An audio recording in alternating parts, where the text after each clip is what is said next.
మనం బేస్మెంట్ అంతా అయిపోయిన తర్వాత నెక్స్ట్ చేసే పని స్టేర్ కేస్ యొక్క shuttering and reinforcement. Staircase అనేది క్యాష్ చేస్తాం. స్టేర్ కేస్ వచ్చేటప్పటికి 2 వింగ్స్ కింద క్యాష్ చేసుకుంటాం. అంటే హాఫ్ లిఫ్ట్ వరకు ఒకసారి, next half next time at the time of slab cash చేస్తున్నప్పుడు మిగతా హాఫ్ వేస్తాం. ఈ హాఫ్ వచ్చేటప్పటికి ఫస్ట్ షట్టరింగ్ అనేది నీట్గా ప్రొవైడ్ చేస్తారో లేదా చెక్ చేసుకోవాలి. మనకి స్టేర్ కేస్ యొక్క షట్టరింగ్ వచ్చేటప్పటికి ఫస్ట్ 2 కాలమ్స్ ఏవైతే ఉంటాయో ఇటు సైడ్ అటు సైడ్ కూడా 2 కాలమ్స్ సపోర్ట్ కింద తీసుకుంటారు. ఈ మధ్యలో ఒక కాలం ఉంది, ఆ కాలమ్ ఈ కాలమ్కి సపోర్ట్ కింద తీసుకున్నారు. దీని మీద బీమ్ అనేది క్యాష్ చేస్తారు. ఈ బ్యాక్ సైడ్ వచ్చి బీమ్ వచ్చుద్ది, దాని మీద ల్యాండింగ్ అనేది వచ్చుద్ది. ల్యాండింగ్ నుంచి ఒక లిఫ్ట్ అనేది కిందకి, ఒక లిఫ్ట్ అనేది పైకి వస్తాయి. ఈ విధంగా మనం రెయిన్ఫోర్స్మెంట్ షట్టరింగ్ అనేది కరెక్ట్గా పెడుతున్నారా లేదా అని చెక్ చేసుకోవాలి. రెయిన్ఫోర్స్మెంట్ వచ్చేటప్పటికి స్పేసింగ్ అనేది కరెక్ట్గా ఉన్నదా లేదా. మన స్టేర్ కేస్ యొక్క డిజైన్లో కనుక అబ్జర్వ్ చేస్తే టాప్ మ్యాట్స్ బాటమ్ మ్యాట్స్ అని 2 ఉంటాయి. దీంట్లో అబ్జర్వ్ చేస్తే మనకు టాప్ మ్యాట్స్ బాటమ్ మ్యాట్స్ 2 ఉన్నాయి. బాగా క్లియర్గా చూసుకున్నట్టయితే ఇవి వచ్చేటప్పటికి బాటమ్ మ్యాట్స్, ఇది టాప్ మ్యాట్. ఇవి మొత్తం అంతా కూడా ఉండవు అనమాట. ఐ మీన్ కింద నుంచి టాప్ వరకు ఫుల్గా అనేది రెయిన్ఫోర్స్మెంట్ ప్రొవైడ్ చేయరు. హాఫ్ ఇటు హాఫ్ సైడ్ పైన కూడా హాఫ్ వచ్చేది. ఈ విధంగా హాఫే ప్రొవైడ్ చేస్తారు టాప్ మ్యాట్ బాటమ్ మ్యాట్ కూడా. ఈ top mats bottom mats provide చేస్తున్నప్పుడు మనం చూసుకోవాల్సింది ఏంటంటే టాప్ సైడ్ లిఫ్ట్ యొక్క టాప్ సైడ్ ఇది మనకు బాటమ్ కదా, కింద బేస్మెంట్ ఇలా పైకి ఎక్కుతున్నప్పుడు ఇక్కడ ఏదైతే టాప్ మ్యాట్ ప్రొవైడ్ చేస్తున్నామో లిఫ్ట్లో ఆ టాప్ మ్యాట్ వచ్చేటప్పటికి ల్యాండింగ్ యొక్క బాటమ్ మ్యాట్ అవ్వాలి.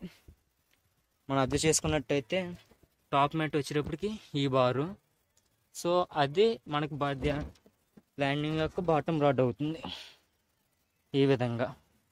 నెక్స్ట్ ల్యాండింగ్లో వచ్చే టాప్ బార్స్ వచ్చేటప్పటికి స్టేర్ కేస్ యొక్క వేస్ట్ స్లాబ్లో బాటమ్ బార్స్ అవుతాయి.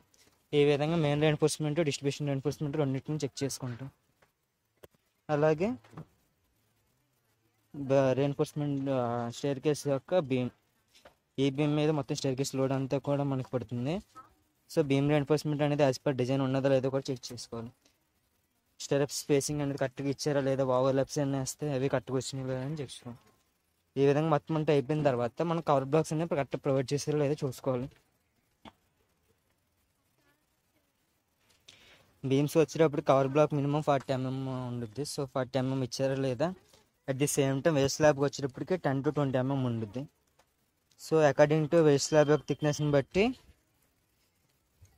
ఈ యొక్క బార్ యొక్క డైమెన్షన్ అనేది ఉంటుంది. సో ఆ బార్స్ అనేది కరెక్ట్గా ఇచ్చారో లేదో చెక్ చేసుకోండి. నెక్స్ట్ షట్టరింగ్ అనేది కరెక్ట్గా ఉన్నదా లేదా.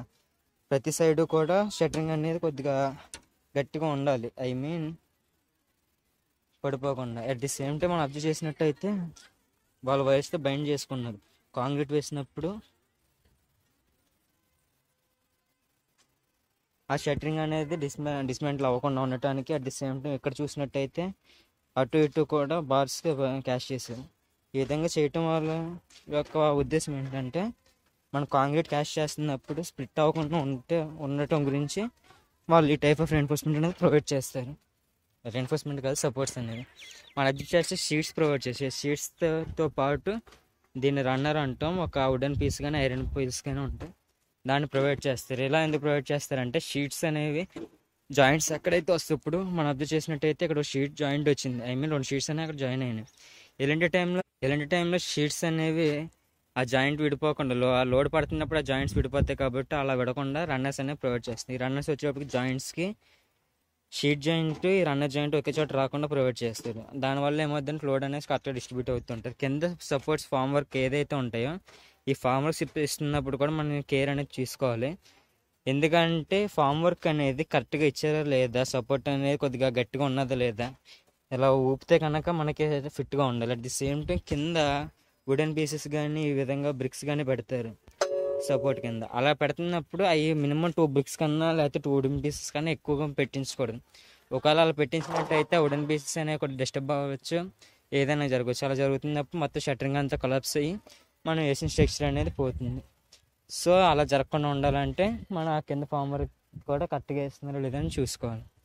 ఈ విధంగా స్టేర్ కేస్ యొక్క రెయిన్ఫోర్స్మెంట్ కరెక్ట్గా పెట్టారో లేదా, ఫామ్ వర్క్ కరెక్ట్గా పెట్టారో చెక్ చేసుకోవాలి. ఈ వీడియో కనుక మీకు నచ్చినట్టయితే లైక్ చేయండి. మీ ఫ్రెండ్స్ ఎవరైనా ఇంకా సబ్జెక్ట్ నేర్చుకోవాలనుకున్న వాళ్ళంటే వాళ్ళకి షేర్ చేయండి. ఏమైనా సజెషన్స్ ఉంటే కింద కామెంట్ చేయండి. Thank you.